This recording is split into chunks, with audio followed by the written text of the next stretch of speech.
Chapitre 2 De 6 ans à 10 ans, 1903-1907. Entrée à la classe, formation du caractère, premier souvenir de retraite, une patronne, étude du piano. Quand j'eus atteint l'âge de 6 ans, mes parents songèrent à m'entrer à la classe. 2 semaines avant septembre, maman me surprit à compter sur le calendrier avec mon doigt. « Que fais-tu » me dit-elle. « Je veux savoir combien il y a de jours avant que j'aille au couvent. »« Pourquoi ?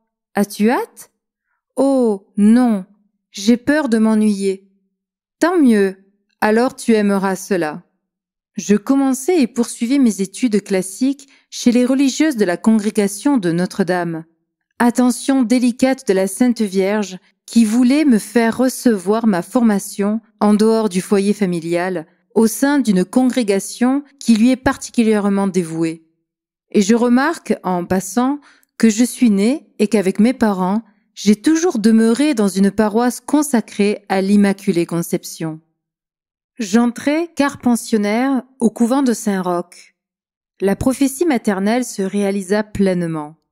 Je m'intéressai aux leçons dès le premier jour et me mis à l'étude non seulement avec ardeur, mais avec passion.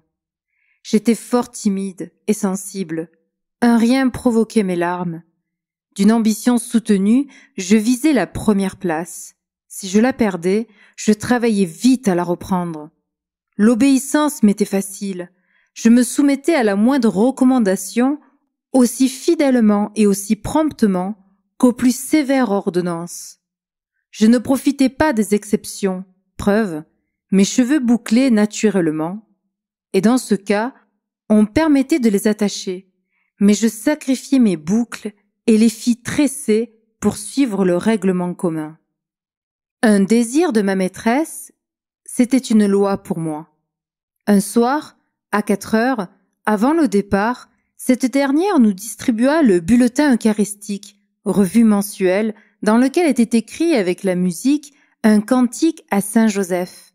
Elle ajouta « Si vous saviez ce cantique, vous le chanteriez demain. » Cette manière de parler me fut aussi impérative qu'un ordre.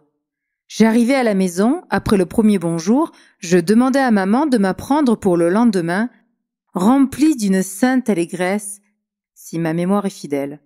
Je voulais le savoir parfaitement, ce que j'en versais des pleurs. Je craignais tant de l'oublier durant la nuit.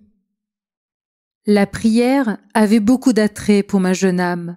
Chez nous, à cette heure bénie, c'était facile de me recueillir. J'étais habituée à joindre les mains, à fermer les yeux, et je n'entendais aucun bruit autour de moi. Au couvent, mes compagnes étaient nombreuses. Quelques-unes bougeaient bien un peu en parlant au bon Dieu. Le midi, nous disions le chapelet. Afin de n'être pas distraite, les yeux fermés, c'est entendu, je pris l'habitude de placer une main devant ma figure. Ainsi, je me sentais à l'aise. Je ne voyais personne et ne voulais pas être vue. Mais la bonne maîtresse aimait l'ordre et ne pouvait accepter ma singularité. Je la remercie aujourd'hui. Elle m'interpella et me fit signe de me tenir comme les autres. Ce fut un sacrifice. J'obéis. Le silence ne m'apportait aucune contrainte. Je me gardais de dire un seul mot après le signal donné. Que le bon Dieu m'a favorisée en m'accordant la force de me laisser façonner dans mon enfance et dans ma jeunesse. Je découvre à peine de quelle multitude de grâces il a dû me combler pour réaliser ses desseins d'amour en moi. À 7 ans, je suivis la retraite annuelle des enfants. Je compris qu'il me fallait apporter beaucoup de sérieux et une grande attention durant cette série d'exercices pieux. Notre Seigneur m'attira à lui d'une manière sensible. Le 3e jour, je l'aimais tant, mon petit Jésus.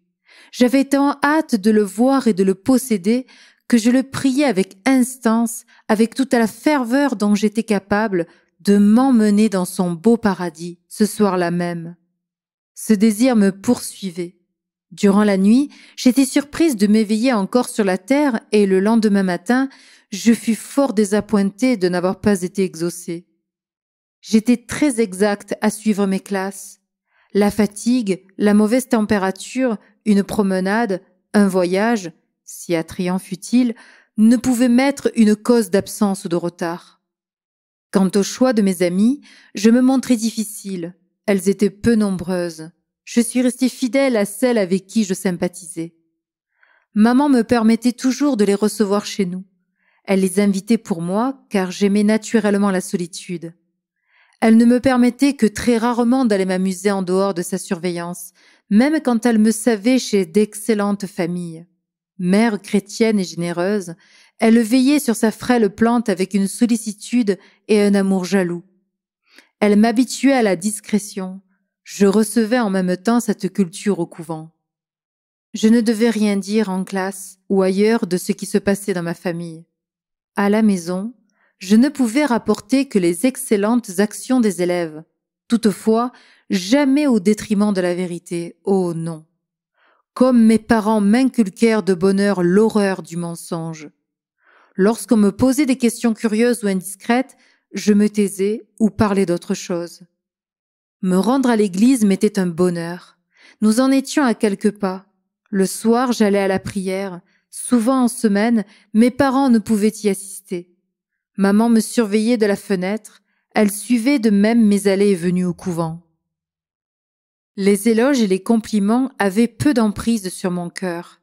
D'ailleurs, mon père et ma mère m'apprenaient si bien à rapporter mes succès d'enfant et mes avantages au bon Dieu qu'ils ternissaient au fur et à mesure les mirages orgueilleux qui auraient pu m'éblouir.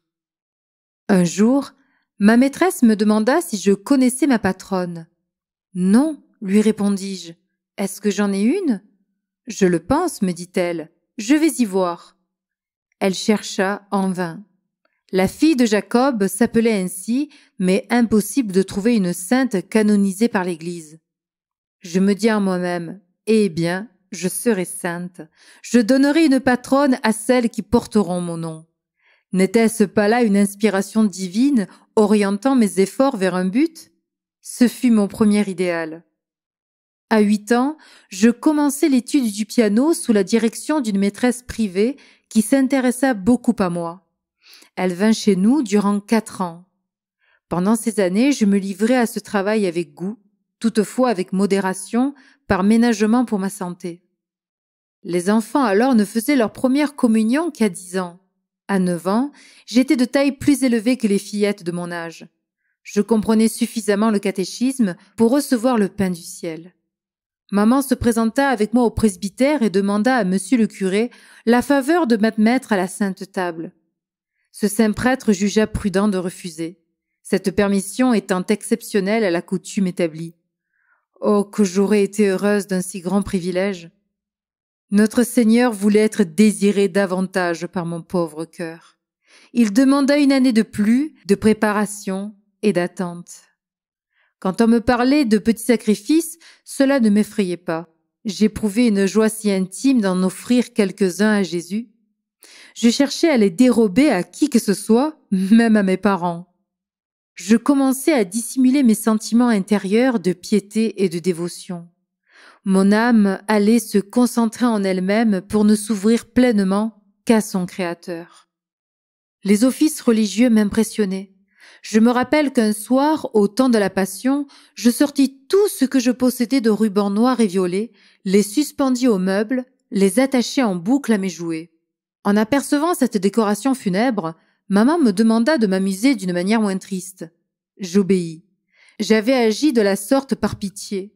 Je me disais, notre Seigneur est mort pour nous. Je veux lui témoigner mon chagrin par tous les signes de deuil. Les manuels de piété ne me satisfaisaient pas toujours. J'écrivais mes sentiments envers Jésus sous forme de prière. J'aimais beaucoup la grande Sainte Thérèse. J'avais pour elle une dévotion qui s'accentua avec les années. Les fleurs me ravissaient. Je les chérissais toutes. Quand j'allais à la campagne, on ne pouvait m'offrir de plus jolis cadeaux. En voir une seule m'élevait vers le bon Dieu. Je cassais celles des champs, surtout les marguerites, et je tressais des couronnes. Ces couronnes, je les voulais fournies et bien faites. J'affectionnais les lys, les roses et les sabots de la Vierge. ces derniers à cause de leur nom qui rappelait ma mère du ciel. Je sentais l'attrait pour la vie religieuse. Une parente, ayant raconté en ma présence la journée d'une carmélite, je me hâtais après son départ d'en écrire le détail. Je lisais et relisais ce règlement avec admiration. J'avais une horreur indicible de la critique, des jugements sur la conduite des autres. Ayant entendu émettre la vérité suivante, « Dieu vous jugera dans la mesure où vous aurez jugé votre prochain, ne jugez pas et vous ne serez pas jugés », je fus frappé. C'était une lumière divine et je reçus en même temps la force de prendre la résolution de toujours juger les autres favorablement, force qui me permit de rester fidèle jusqu'à ce jour à ma détermination. Comment admirer la puissance de la grâce? Dans mes pensées, j'ai attribué les meilleures intentions à tout le monde, que les actions fussent bonnes ou répréhensibles. Si la culpabilité paraissait évidente, j'ai trouvé des excuses. Dans mes paroles, j'ai vengé les absents, comme j'ai souffert quand j'ai été dans la nécessité de me taire. Si on les attaquait en ma présence, mon visage devenait sérieux. J'essayais par mon silence de désapprouver les propos médisants ou malins, et j'épiais le moment favorable pour glisser un mot et détourner la conversation. Oui, j'ai été et je suis très sévère pour moi-même sur ce point de la charité fraternelle. Je tenus plus à la réputation d'autrui qu'à la mienne. Cela suppose des sacrifices, certes, le mépris du respect humain dû, qu'en dira-t-on, le courage de soutenir une opinion dissemblable. C'est pourquoi je comprends la seule action divine en moi et par moi. D'une nature gênée et timide, m'aurait-il été possible de braver au dehors les paroles peu charitables? Non, je ne l'aurais pu 1000 fois non. Dieu seul luttait. Cette lumière et ce secours d'en haut sont aujourd'hui ma consolation et mon espoir. Je ne crains pas les sanctions de l'Éternel juge, car je ne me rappelle pas, depuis cet âge tendre, avoir jamais jugé personne volontairement. Ô Jésus, je t'en supplie, continue de m'accorder ce précieux don, et au moment où mon âme s'envolera à jamais vers toi, elle pourra s'abîmer de confiance en ta miséricorde malgré la multitude de ses misères.